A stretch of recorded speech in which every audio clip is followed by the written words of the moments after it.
Every year, it's easy to focus on what cinema isn't doing right now, but then you look ahead at the release slate, and suddenly everything feels exciting again. Original ideas, major auteurs, strange passion projects, tiny films sitting next to billion-dollar franchises. So in this video, I want to run through the films I'm most excited for in 2026, whether they're confirmed blockbusters, quiet festival titles, or projects we barely know anything about yet. Some of these already have release dates, some are expected sometime next year, and some are pure mystery, which honestly makes them even more exciting. No Other Choice, directed by Park Chan-wook, comes out next year in the UK, even though it's already come out in the US. After being laid off and humiliated by a ruthless job market, a veteran paper mill manager descends into violence in a desperate bid to reclaim his dignity. Park Chan-wook doing psychological pressure is always unmissable. The Handmaiden is one of my best films of the 21st century, so I'm always looking forward to his work. The Testament of An Lee, directed by Mona Fastvold, co-written by Brady Corbet, the team behind The Brutalist. This is a historical drama about the founder of the Shakers, the extraordinary true legend of An Lee, founder and devotional sect known as the Shakers. This feels like rigorous, idea-driven prestige cinema, a small release but one that I'm definitely excited for. My Father's Shadow, written and directed by Akinola Davies Jr., is a personal coming-of-age story rooted in memory and identity. Two young brothers explore Lagos with their estranged father during the 1993 Nigerian election crisis, witnessing both the city's magnitude and their father's daily struggles as political unrest threatens their journey home. This will be a great example of intimate filmmaking with cultural specificity, which always excites me. Surat, directed by Oliver Lax, is about a man and his son who arrive at a rave lost in the mountains of Morocco. They are looking for Marina, their daughter and sister, who disappeared months ago at another rave. Driven by fate, they decide to follow a group of ravers in search of one last party, in hopes of Marina, who will be there. Lax's cinema is demanding, immersive and deeply hypnotic. It's already come out in the US, but will be coming out in March in the UK next year.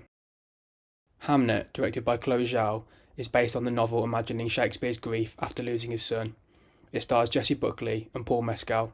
It's probably going to be quiet, poetic and emotionally devastating. It's one that I'm definitely looking forward to seeing in the new year.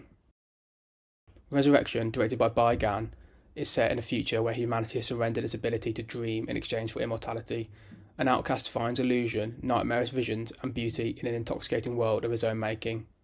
I've heard absolutely amazing things about this film, and Bai Gan's films often feel like drifting through someone else's subconscious.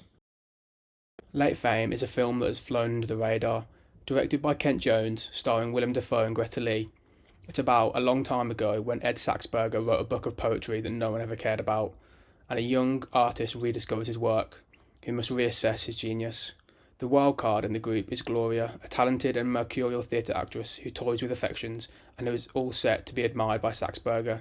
I really haven't seen much marketing about this film, but I'm definitely excited for it.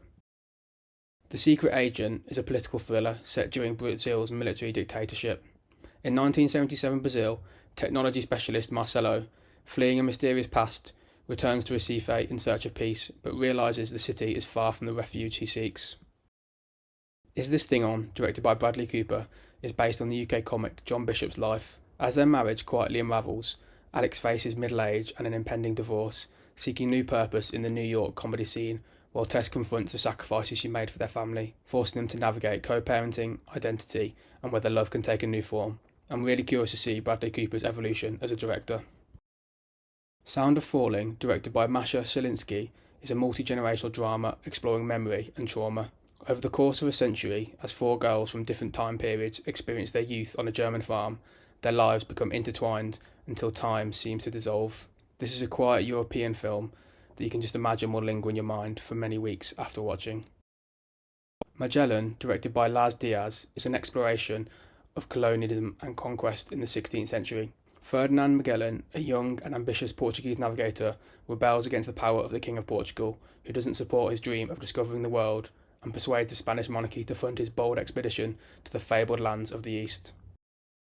One of the films I'm obviously most excited about for next year is The Odyssey, directed by Christopher Nolan. His adaptation of Homer's epic journey is set up to be one of the best films of the years, and Nolan tackling ancient myth is absolutely fascinating. I just absolutely can't wait for this one.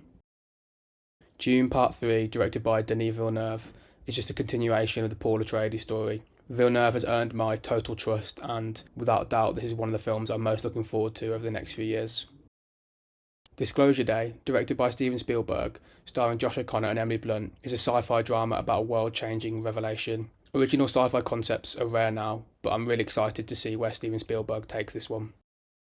Narnia, directed by Greta Gerwig, is a new adaptation of C.S. Lewis's world. I think Greta Gerwig tackling fantasy could be one of the most inspired films of the year, and I'm really excited to see what she does with it. We will have to wait all the way until the 25th of December, until next year, for it to come out on Netflix, but I think it's going to be one of the highlights of the year. Marvel is trying to get back into the mainstream once again with a major crossover event. Avengers Doomsday sees the Avengers, Wakandans, Fantastic Four, Thunderbolts and X-Men all fight against Doctor Doom. The Russo brothers are back directing, so I'm really curious to see how the franchise reinvents itself. We really don't know a lot about Spider-Man: A Brand New Day. It's a new era for the Spider-Man franchise, directed by Destin Daniel Cretton, who did Shang-Chi and Short Term 12. The character usually works best when it gets smaller and more personal, so I'm interested to see what kind of direction they take with this franchise. Project Hail Mary is one of the most exciting films of 2026, directed by Phil Lord and Christopher Miller, and it's based on Andy Weir's novel about surviving in space. It's high concept sci-fi with heart, and I know a lot of people are looking forward to seeing this one. I'm really trying my best not to see any sort of information about it or what happens, because I think going in blind will be the best way to see this. Flowervale Street, directed by David Robert Mitchell, is about a family in the 80s who start to notice bizarre happenings in the neighbourhood. It's rumoured to be a time travel film involving dinosaurs, which sounds absolutely mental, and I'm really excited to see what Mitchell does with the creeping unease that he usually has in his films. I know a lot of people are excited about Digger, Alejandro Iñárritu's new film starring Tom Cruise. It's about the most powerful man in the world who embarks on a frantic mission to prove he is humanity's saviour before the disaster he's unleashed destroys everything. I'm very, very excited to see what these guys do, and I think it'll be another one of the highlights of the year. Already winning the best title of the year, Teenage Sex and Death at Camp Miasma is a genre-bending horror comedy by Jane Schonbrun, who directed I Saw the TV Glow. A queer filmmaker is hired to direct a new instalment of the slasher franchise. The director fixates on the prospect of casting the final girl from the original movie, and the two women descend into a frenzy of psychosexual mania. As I said, the title alone earns curiosity. 28 Years Later, The Bone Temple is a continuation of the 28 Years Later universe. Directed by Nia DaCosta, Dr. Kelson, played by Ralph Fiennes, finds himself in a shocking new relationship with consequences that could change the world as they know it, and Spike's encounter with Jimmy Crystal becomes a nightmare he can't escape. Wuthering Heights is a new adaptation of the classic novel by Emerald Fennell. I'm very excited for this one and will definitely be making a video about it. I'm currently reading the book and I'm going to be watching all of the old versions beforehand. I absolutely love all of Tom Ford's films. Yes, there's only been two, A Single Man and Nocturnal Animals, but he's 2 for 2 so far. With his new film, Cry to Heaven, it's based on Anne Rice's novel. Set in 18th century Venice, the film follows the paths of two unlikely collaborators, a Venetian noble and a castrated singer from Calabria, both trying to succeed in the world of opera. It should be dark, operatic and emotionally intense. The Hunger Games: Sunrise on the Reaping sees us return to the world of Panem 24 years before the events of the Hunger Games, for the reaping of the 50th Hunger Games, also known as the Second Quarter Quell. This is going to be one of the few franchise expansions that actually makes sense, with the story being about Haymitch. I wouldn't expect this to be my kind of thing, but this animated mystery comedy could end up being really interesting. Written by Craig Mazin, it's about every night a shepherd reads aloud a murder mystery, pretending his sheep can understand. When he is found dead, the sheep realise at once that it was a murder and think they know everything about how to go about solving it. Sounds very weird, but could be charming and totally original. Title for the worst film name of the year goes to The Drama, directed by Christopher Borgli. You've probably already seen some of interesting marketing done for this A24 film, which is about a happily engaged couple who is put to the test when an unexpected turn sends their wedding week off the rails. Starring Zendaya and Robert Pattinson, you can imagine this is going to be satirical and deeply uncomfortable.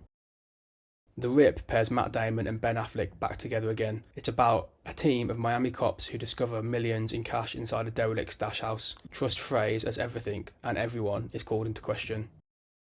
The Michael Jackson biopic will tell the story of his life beyond the music, tracing his journey from the discovery of his extraordinary talent as the leader of the Jackson 5 to the visionary artist whose creative ambition fueled a relentless pursuit to become the biggest entertainer in the world. Directed by Antoine Fuqua, who did Training Day, The Equalizer films, and the remake of Magnificent Seven, you know this is going to be one of the biggest cultural events of the year.